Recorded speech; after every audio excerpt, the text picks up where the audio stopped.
UConn loses to Tennessee 80-76 in Knoxville. First win by Tennessee since 2007 and the first win of the Kim Caldwell era.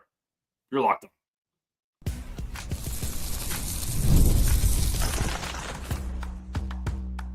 You are Locked On UConn, your daily podcast on the UConn Huskies, part of the Locked On Podcast Network, your team every day. Thanks for making Locked On UConn your first listen every day. We are free and available wherever you get your podcasts and on YouTube, part of the Locked On Podcast Network, your team every day. Before we dive into today's show, I want to take a moment to say how thankful we are for all of you. We appreciate your support, and we're proud to say we're the only daily podcast covering the UConn women's and men's basketball programs, the hoops capital of the world, and we're thrilled to bring you the coverage you deserve. Today's episode is brought to you by Game Time. Download the Game Time app, create an account, and use the code LOCKEDONCollege for $20 off your first purchase. All right. Hey, also, I didn't bring this up. I know we're live, and I kind of made a little gaffe there, but you guys know we donate 10% of our revenue to Husky Ticket Project. I love Kevin Solomon and all of them. They've literally, one of the biggest reasons why I did it is because I heard that they help out the Meriden Boys and Girls Club, and that's where I got my start kind of going and playing basketball and just kind of like having a place to go. And so just super cool of them. Big brothers, big sisters, the whole deal. So, all right. UConn falls to Tennessee. Huge win for Tennessee, but major questions loom for UConn.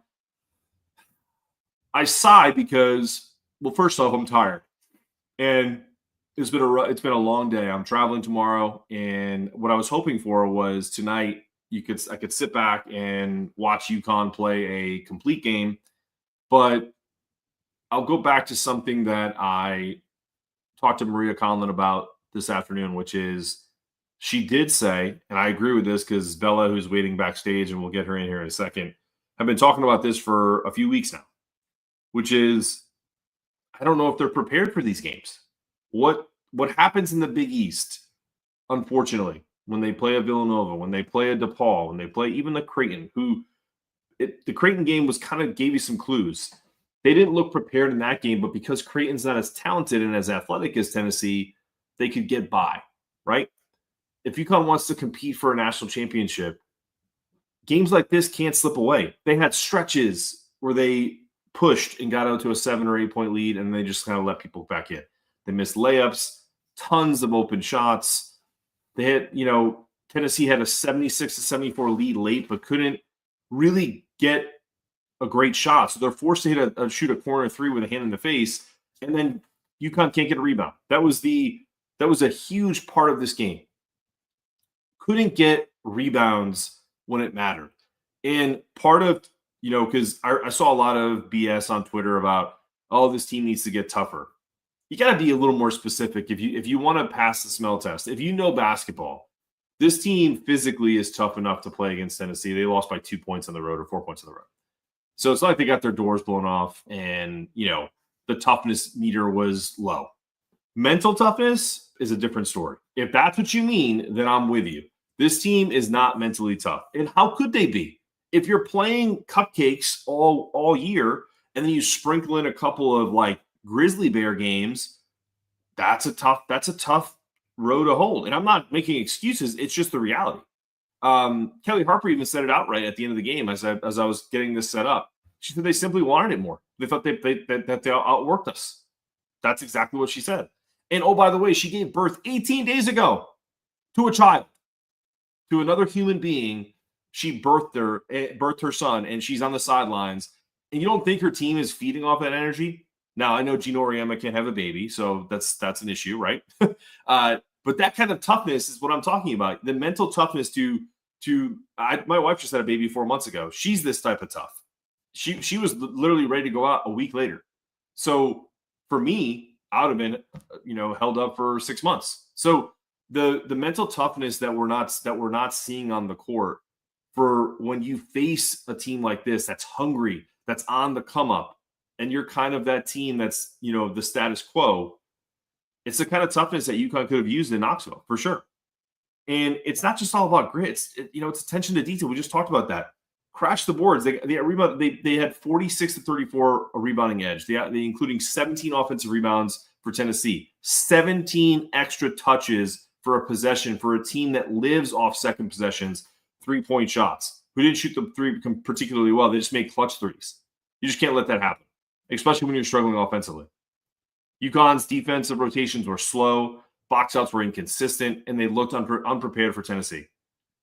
It's not rocket science. Tennessee shot a lot of threes, 28 attempts, which is under their norm, which means a ton of long rebounds. Anybody that's ever played at a JV level knows that when you shoot a ton of threes, you're not going to get a ton of rebounds underneath the basket.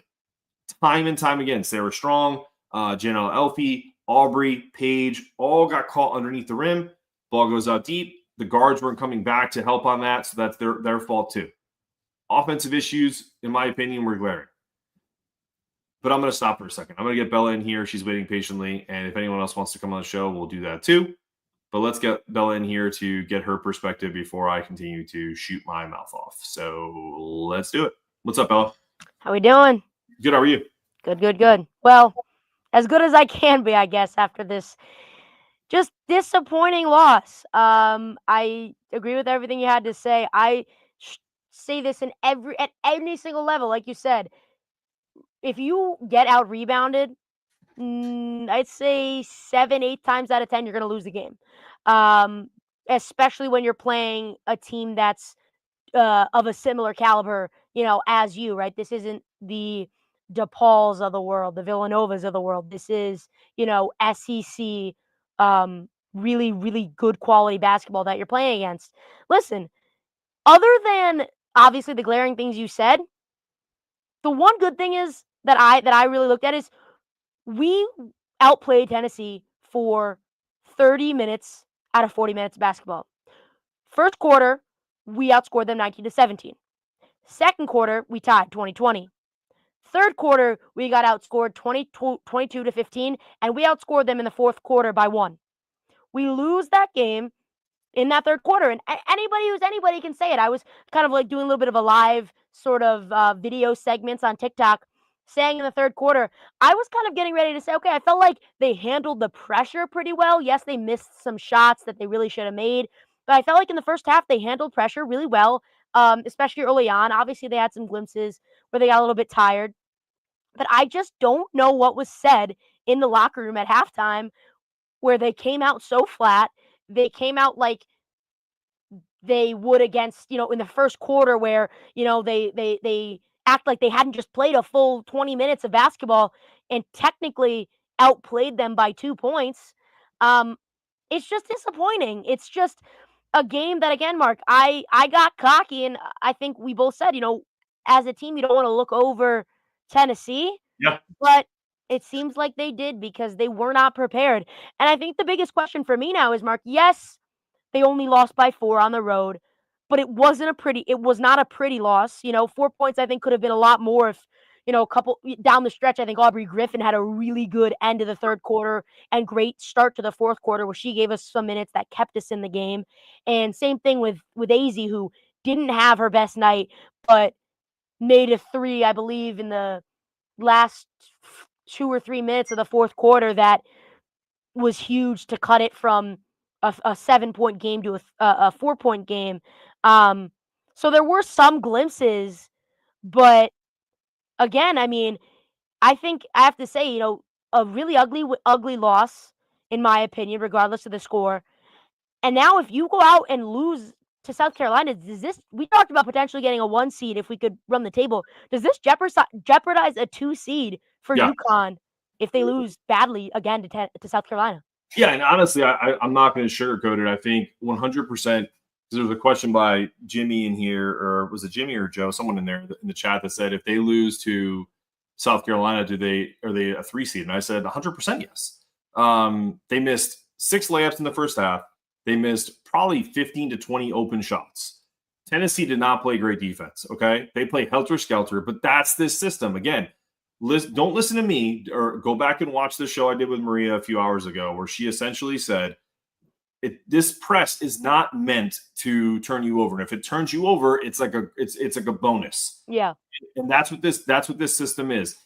Did you notice all the interchanging parts, like how they had 5 people in, 3 people out, all that stuff? That's meant to kind of get you off of your game. It's jump, but it's also about your mental capacity. Can you handle it? And UConn couldn't. How many times in a big game are we going to have Ashlyn Shade miss 15 open shots? I'm exaggerating, obviously, but No, listen, there was one possession where she literally missed 4 straight from she missed everything. literally. Let's go look at the. I want to look at the stat sheet because I printed it out. Yeah, I got it up as well. I just can't. I can't stress enough that when people rail on, I'm the first to say, I know it's not 2004 anymore, and I need Paige Beckers to shoot more threes. But when Paige is being aggressive and getting to the hoop and kicking it out for open threes, we're not talking about contested shots. You got to make them. You just have to. 100%. These are guards. We're not asking Janelle Elfie to shoot threes. And while I'm on her, because I know people think I'm too soft on the women, but unfortunately, guys, there's only like 6 games a year where they're challenged. Right. So, in every game they've been challenged this year, essentially they've lost. So I can't pull punches. Jana's been not good. No. And if it's injuries, cool. If someone wants to tell me later from UConn and like, hey, Jana's really been dealing with stuff. Ice was out today, so she played more minutes, whatever. Aubrey Griffin, if she was healthy, would be a huge addition. But you can tell she's great, but she just doesn't have that lift anymore. No. Like, you just tell. Like, she was phenomenal, but if she ever gets into contact situations, she can't deal with that contact, and that's an issue. It just is. Yeah. All right. I mean, you can't – obviously, she's a great player, but – and again, injuries are injuries, and the way they set you back mentally, I think, is the biggest thing. You cannot play timid and things like that. And listen, I get it. She's trying her best, but it definitely takes an edge off. I thought Aubrey was going to come back and give us exactly what we needed to.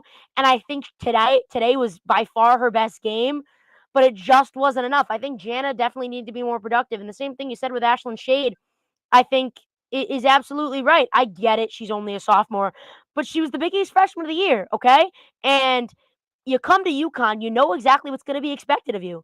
And that's the same thing. And you know what? We talk about being soft on these players. I get it. Paige was under a lot more pressure defensively tonight, but 14 points from her. I mean, listen, we look back and we talk about, Caitlin Clark's impact, or even former UConn greats, Brianna Stewart and Diana Taurasi and Rebecca Lobo, and, these really good quality basketball players that we consider UConn greats. They wouldn't have probably had the night Paige had tonight. And again, I get it. I get it that, sometimes it's just not your night. But really, in all of the games that they've played thus far, I feel like they've had the opportunity to look down the bench and look at, who's supposed to be your alpha, like we talked about on Monday's episode. And she just hasn't really had it, in my opinion, in these bigger games. And I mean, I get it. It's Tennessee, and sometimes, maybe they were looking towards South Carolina and just kind of missed this one and just miscoached and just weren't mentally prepared. But I don't know. I think they just, beside the only 2 players, in my opinion, that had a night that I said, you know what, I'm happy with their performance, was honestly Caitlin Chen, because yes, she only had 4 points, but her impact was really good. She really, I liked her breaking the press and things like that. I think KK Arnold played phenomenal tonight. Another great job of neutralizing the press. Really good in transition. And then, yes, Aubrey obviously, isn't the same, but I think she did have a good night. That 9 points, her season high, and kept us in the game when we needed it. But the other players, when just didn't have it. And again, Sarah Strong still had 18 points. And as a freshman, I'll tip my cap to Strong, but I just think we could have expected a lot more out of Paige. I don't know. I don't know. That's what I feel. Bella, there. No feelings are wrong right now. I'm gonna take a quick break, and then I'm gonna do a quick ad, and then we'll come back. And if anyone in the chat wants to jump on, Joey Bail Bonds wants to come on. I'd love to see it on the women's show. Let me just take a quick break, and then we're gonna come back. Let me get out of here because I'm terrible with the live show after this. Looking for tickets to your next big event? Whether it's a concert, a comedy show, or a sports event, Finding the right ticket at the right price can be a headache, but with Game Time Picks, it's never been easier. Let me tell you how it works. Game Time Picks, you download the app, you download all the hard work for you, and it curates the best deals so you don't have to waste time searching through endless ticket listings. I've been using Game Time Picks for a while now, and here's why I love it. The curated deals make it super simple to find great tickets at a great price. No more sifting through thousands of options. I recently grabbed a super deal for a prime seat, and I couldn't believe the value. It was an absolute steal. The seat view feature is a game changer. Before I even hit buy, I can see exactly what my seat will look like in the venue, and it's so reassuring. So what's the best part? You're covered with Game Time's lowest price guaranteed, and if you find a better deal somewhere else, they'll refund you 110% of the difference. Plus, your tickets are guaranteed to be delivered on time. With easy cancellation options, if something comes up, no problem. Ready to make your next event even better? Download the Game Time app, create an account, and use the code LOCKEDONCollege for $20 off your first purchase. Terms apply. Again, that's Locked On College for $20 off. Download Game Time today. Last minute tickets, lowest price guaranteed. All right, we're back on Locked On UConn. Let's get Joey in here. Listen, we do this on the men's show a lot. Sometimes we get some people that want to jump on. Sometimes we don't. And Joey's been always a big guy to come on the men's side. Let's hear what you got. What's up, Joey? Hey, what's up? First off, RFU Pet Summit, but hey, just wasn't our day. We got two sad Huskies here on the couch. Oh, sad Huskies. But hey, I mean, we'll figure it out. We still got time, but just didn't go our way today. It's unfortunate. What did you see out there? Like from your perspective, like I had a hard time. Like I was frustrated because just like the Notre Dame game, I felt like there were a lot of missed opportunities. And to me, that is to quote a Bronx Tale. I know Bella's maybe too young for that movie. Maybe she's seen it. You've seen it? Great, I love it. Love that movie. I'm not judging. I just want to say to quote a Bronx Tale. There's nothing worse than wasted talent. And right, and so you can probably parlay that into the talent tonight. Just missed open shots. Like it wasn't like some revolutionary defense that Tennessee played. And I wonder if some of that kind of speeding you up bothered them. Did you see that, Joey? Do you feel like that was the case, or like what did you feel? I mean, yes, I think that definitely could contribute to it, but it was just we just didn't make our shots and take advantage of it. Like we didn't have that kill shot when we had a chance to put it away, we couldn't, or go up. It was constantly we let them stay in the game, and there was that team that like you said, we're UConn. People will always give us their best shot. And that team's been looking for a win like that all season. And also too, it's great for the rivalry for them. I said that earlier. Yeah, 100%. So it's just a tough loss. First loss since 2007. First loss or first win for Tennessee for a coach that has zero essentially ties to the late great Pat Summitt. So because Kim Caldwell is not someone that is associated with Pat Summitt, I did find out that the comment that I made to Maria, I didn't know that Kim Caldwell's offense, the kind of like run it up, like in and out, subbing and all this other stuff. It's derivative of a guy that I mentioned on the show. So when I was covering the SoCon, the Sanford Bulldogs with Bucky McMillan, the father of Bucky McMillan, who was mentioned on the show today, I guess brought that defense to Kim Caldwell's D2 school. And so she realized that like that was something that like got kids excited. And she was just like it felt like when you were playing regular basketball, like people got bored and also kind of got out of shape because you're not running a ton. And so that's why she brought this kind of defense or this offense that's kind of like run it up, shoot as many threes as possible type kind of run and gun style to Tennessee. It's definitely interesting. Like I want to get your guys' thoughts on that from a watching perspective. What did you think of that, Bella? What did you think from the perspective of watching the subbing, like 5 in, 5 out, or at least 3? Like it would happen sometimes every 2 or 3 minutes. I mean, listen, I agree. I think, the way games are trending now, you have to find a way to keep kids engaged. And I think if you're any recruit, you'd want to come and do that and be a part of something like that. I think it kind of tries to be like a no risk it, no biscuit sort of type of kind of approach, right? I think it to me is similarly is the way they look at baseball nowadays, right? Back in the day, it was like, oh, you hit 300, that's great, that's efficient. Nowadays, you want to see home runs. Kind of same thing, back in the day with basketball, it's like, let's get these second grade, sort of like easy, layup shots. Now they figure if you make 3-pointers, you don't have to, compensate with as many layups and things like that. So I just think it's valued at this point, even if they don't shoot it incredibly efficient. They don't have to because they shoot so many, and at the end of the day, I believe they made more than UConn. I mean, they outshot UConn 46-40%. I just think, like, I don't know. It's truly just I don't know. It's different, and I think, like you said, UConn just wasn't necessarily prepared for that. You don't see it, and it's like when you play like an Army Navy school, right? Sometimes you have troubles against those types of teams. Like in Those type of football, you're saying, right? yeah, exactly, because you're not exposed to that. You just don't Sure. see that. You don't practice that. Now the other thing I want to say is too, ice going down.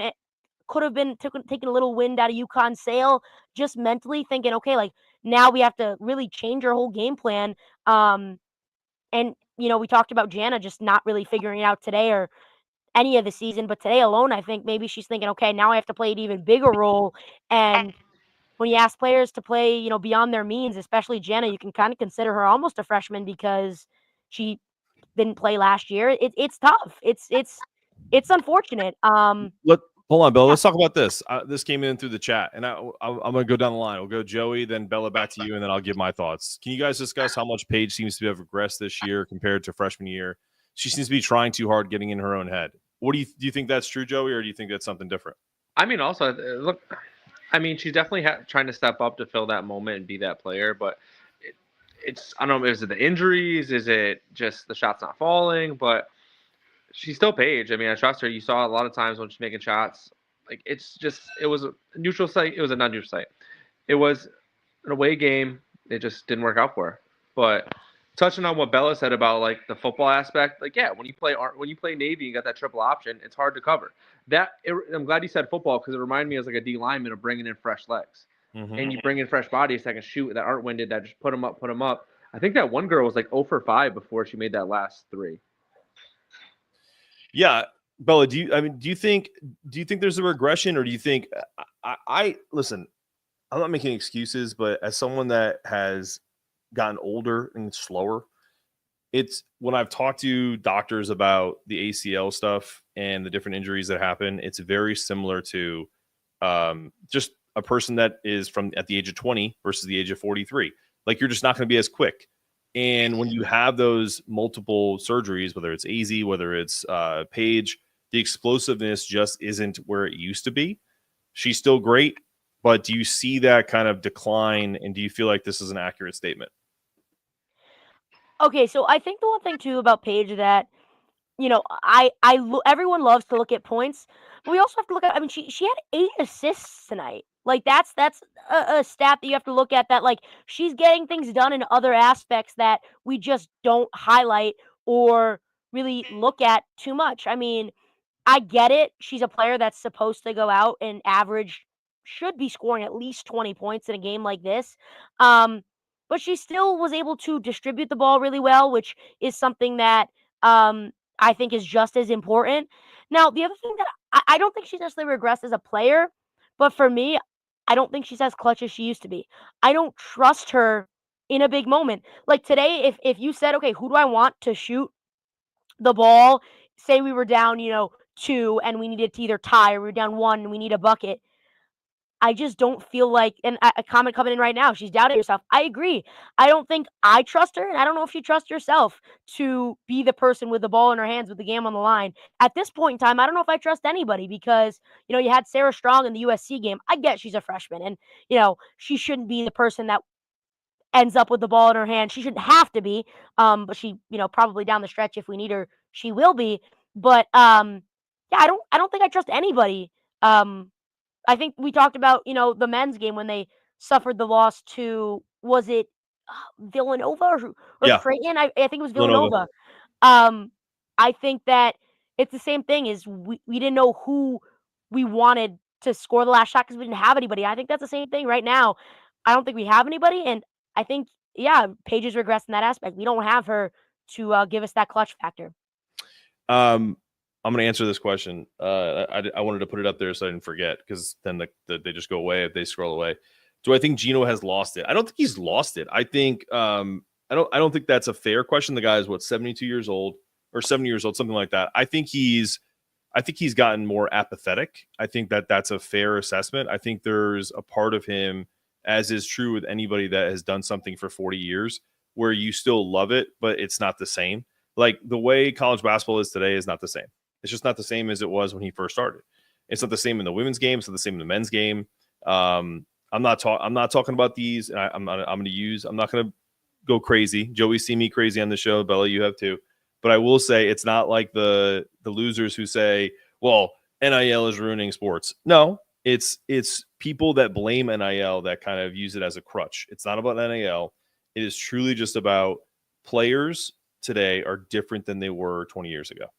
Like, if you ask Rebecca Lobo and Jen Rosati and Maria Conlon, who probably had to, scrape a few bucks together to kind of, go out on a Friday night, there's a little more urgency there. So do I think that Gino probably wants that day to be there again? Like, sure. But it's also enriched him. You know what I mean? Like, so it's all kind of like one hand washes the other. As the game has grown, so has his salary, so has his, his clout, his ability to change influence the game. I think he's still a great coach. He still gets good players. I think they lack in athleticism. That's the bottom line. I think when they play big time teams, there's an athleticism gap, and it's not about just the precision game that it used to be, where you're a technician, you can post up and your footwork's great, and the Kara Walters and the Swin Cashes of the world. Like, that's just not the way the women's game is played anymore. Now you have Tennessee had, I think, 7 players I would say are more athletic than us. 7, like half their team is more athletic than us. And when you play that style, it over time it shows. So that's my answer to that. Mark, I just wanted to say too, to kind of go off your point too. You talk about Paige getting older and obviously slowing down. The same thing with Gino. Like, you get older and it's not necessarily you lose your touch, but like your drive and your just will to win sometimes just decreases a little bit. And that's not to say that he's not, mentally sharp, but I just No, I think think it's mentally. yeah, no, it's definitely not mentally. It's just, I think it's just, he's the winningest coach in all of college basketball. He just set that record this past November. Like, he is going to go down as the greatest coach in college basketball. But all good things have to come to an end. And I already used a football reference. Same thing with Bill Belichick. People were saying, oh, all of a sudden Bill's not the same. Okay, he got older. And the same thing with football. The game of football changed tremendously, right? Tom Brady was a pocket passer, and he had him for 20 plus years. And now the game is different. You have Lamar Jackson, you have Patrick Mahomes, Josh Allen. They can move and create plays. And so the game grows, and sometimes somebody like Gino just stays a little complacent. So we'll see what happens. I think we'll have to see what happens next year. And I don't know. I don't know what the future holds for Gino. I'm pretty sure he's signed, but Yeah, he signed for 4 years. yeah, I don't know. Joey, what do you think about this? Because I would say, like, for example, the thing that catches me is, like, he has accomplished everything that you can accomplish in this game. But do you think there's enough fight left? Like, because I think that's what the chat is asking, and I'm trying to like follow what they're saying and not just go on our own thing. So do you think do you think Gino is going to rebound from this and take this team like he always does to the Final Four? I mean, yes. I think we're always going to be that team that could punch our ticket to the Final Four. We have the players and just going that route. But touching on like the athleticism part, the women's team isn't getting those number one player in the country every year like they used to be, and that's a big difference too. And you've seen it, and with even the resurgence of South Carolina coming up, you've seen it. They're not getting the influx of talent and the athleticism, and it's kind of spread around more. Speaking of that, even Tennessee has, I think, a top class coming in next year. Yep, it's even scarier for them. But it's just with the college game's a lot different than the men's game too. You have those players, they stay 4 years. Well, very very rarely do they leave 3. So it's like when you pick a recruit, you're locked in, and we're not getting the back to back to back number 1 players in the country in a lot of the recruiting classes. So that's what we're seeing. And also too, yes, AZ Fudd and Paige both have had significant knee injuries, and they're different players. But I mean, I would trust either one of them with the ball taking the last shot. So well, I need to address something because when people talk about this in the chat, like, everyone's like, well, we have 3 number 1 picks. We 3 have number 1, overall recruits with Sarah, with AZ, and Paige. Yeah. From Sarah was last year. Yep. Paige was 2020 or 2019, and AZ was 2020. So we're in 2025, folks. It's been a long time since they've had multiple back-to-back recruiting classes. And by the way, unless Agat McCord comes and it doesn't look like she is, we're not going to have an All-American coming next year either. So what this should tell UConn fans on the women's side is either Gino needs to go other places, like we talked about in a couple weeks ago, where we talked about the international players he's bringing in, who we think are very good and are super underrated, or they need to figure out other things, because you can win with shooting over athleticism. You really can, but you got to make shots. Like you can even our own Dan Hurley on the men's side has said, I will sacrifice a little athleticism for guys who can put the ball in the hole. I know Gino feels the exact same way. Both those guys are pretty successful. So I'm going to trust their judgment versus Adam in the chat. I mean, I'm just saying, like, that's just me personally. So, yeah. Oh, by the way, this is another great point. Where was Allie? If Ashlyn is not shooting, this is where you can give Gino as much criticism as anybody. When things aren't going well, bro, give someone a shot. Like, what's she going to do differently that Ashlyn Shea didn't do tonight? I mean, there's got to be something that he's seeing in practice, because it's usually as of late, it's been Shelly gets the first freshman off the bench, and like you said, Allie's lucky to get in. I don't know. I kind of agree with you on that. I mean, like, how much worse could it go? I love Ashlyn Shade. I think besides AZ Fudd, she's probably the nicest player on that team. But listen, you got to make shots. Like you said, you got to put the ball in the hole. I also think that the thing with Gino is he looks like, I don't want to say he's stubborn, but I think he is. Okay. Yeah, I don't like to talk bad about Gino. Fellow Italian, I love Gino Auriemma with every bone of my body. He's given me so much joy as a kid growing up as a female. Playing basketball. Gino Auriemma has given put so many great, incredible, I don't want to say put women on the map, but he's paved a really, really great path for a lot of these incredible basketball players and incredible coaches, and him himself, he's done a great job. But I think he's just, I don't know, maybe he just doesn't, like, sometimes he just doesn't get along with certain players, or he nitpicks parts of certain players' games, and he feels that they don't have the edge or the abilities to go in. But I think the one thing Allie's Bell lacks is defense. So that's the only thing that I could have really, really seen from her, is maybe he just didn't feel like defensively they were gonna match up well, and if they put Allie in. But I think they needed something on offense. I mean, they were, I think, 5 for 20 from 3-point. I mean, they shot 25%. So I don't think it could have gotten much worse. All right, last thing, and then we're gonna get out of here because your boy needs to catch a plane tomorrow and see you two beautiful people at some point in the afternoon for the men's game and some pregame stuff and everything that goes with it. So also, this chat is not driving me crazy. It's making me laugh. Like, I want to read you guys some of the chats are hysterical. Like, we have people saying, do you guys see Paige going 1? Please comment on the lack of post play. One of my favorite ones was Jay Ross is my boy, or Ross J.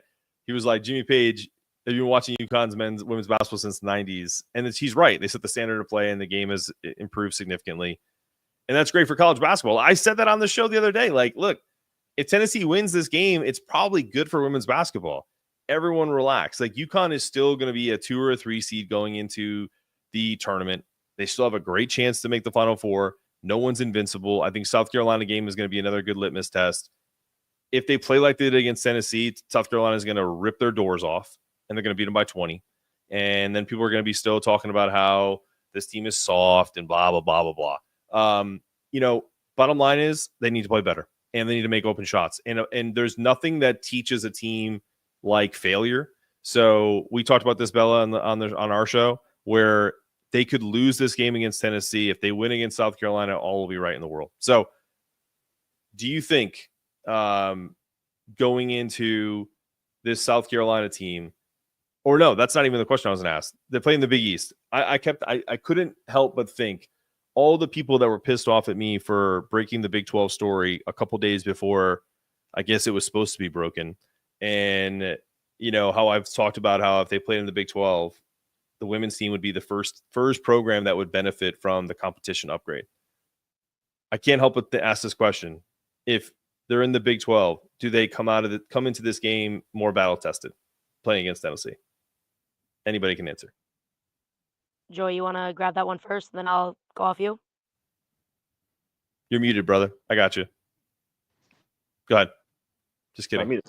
I muted myself again. I would say yes, honestly, because I would say UConn's always been UConn. They play.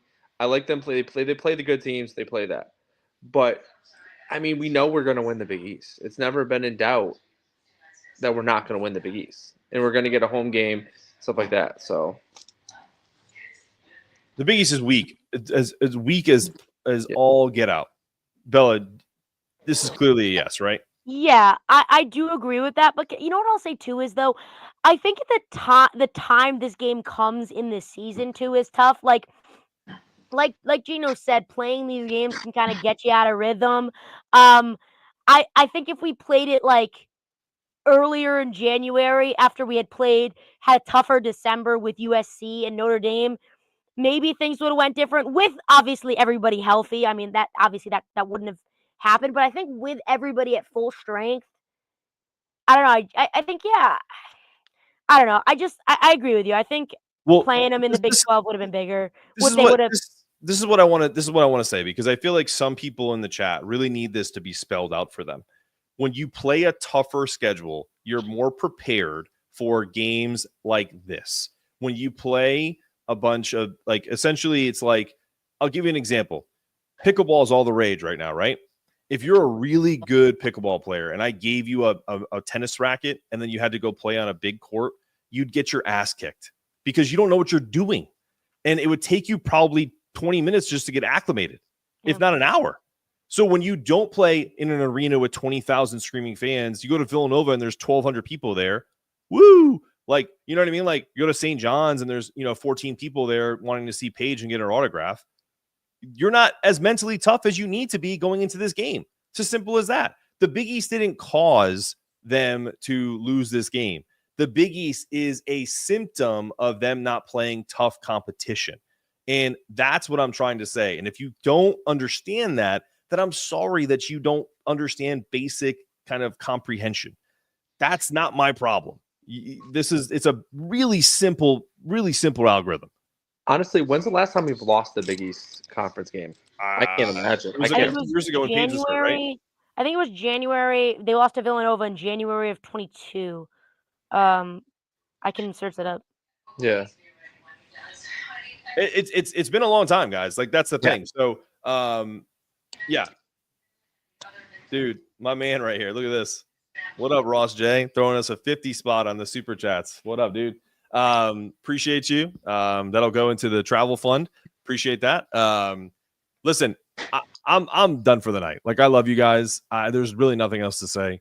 UConn did not play well. They played okay, and they lost by 4 on the road to a team that probably should have lost this game, but they were tougher than us mentally, and they exerted much more energy in the fact that they pressed all game, and UConn lost. I mean, what else would you like us to say? I mean, Bella, you want to close us out? I think at the end of the day, you know what? The UConn's been on top for a while, and it's about time now. I think we're fully considered underdogs in this tournament. I don't think anyone's going to expect us, probably, especially if we lose pretty handily to South Carolina. I don't think anyone will really expect us to punch a ticket to the Final Four. I know, Joey, you were kind of saying that people are still going to expect it. I don't know. I think if we lose, people are going to forget about UConn. And you know what I got to say, though, is that's okay. At the end of the day, March is where the real basketball gets played. And yeah, it was a sloppy one tonight. And yeah, things didn't go our way. But if we had come out with a win and had a lot of good things to say, it could have been an overreaction because it could have given us a false sense of hope. Now we lost. We kind of got our teeth kicked in a little bit. And this has got to only be motivation. And that's what you got to look at it as. Okay, take your medicine and let's go play South Carolina tough, regardless of what happens. Let's accept our fate and let's create our own destiny in March, because that's what it comes down to. Any given night, you know what they say, any given Sunday, for us, it's any given game, whether it's the Sweet 16, whether it's the Elite 8. You just got to fight. And yeah, tonight wasn't pretty, but you got to get better. And so at this point, bet against us. I'm going to say it, bet against us. I hated what we showed tonight, but listen, coming, beginning in April, that first week of April, if we're the ones holding up the trophy, I wouldn't say I'd be shocked. So I think there's still a lot of basketball to play. So, as much as this one sucks, take it on the chin. Let's keep it rolling for this season. Let's not let it bring us down too much. Joey, I'll see you tomorrow. I will see you tomorrow. Hey, like what UConn football said, Huskies versus everybody. That's right. Hey, I'll take this loss this month so we can win in April. Yeah, For sure. Go Huskies. I'll see everyone tomorrow. Yeah. Peace out. Go on.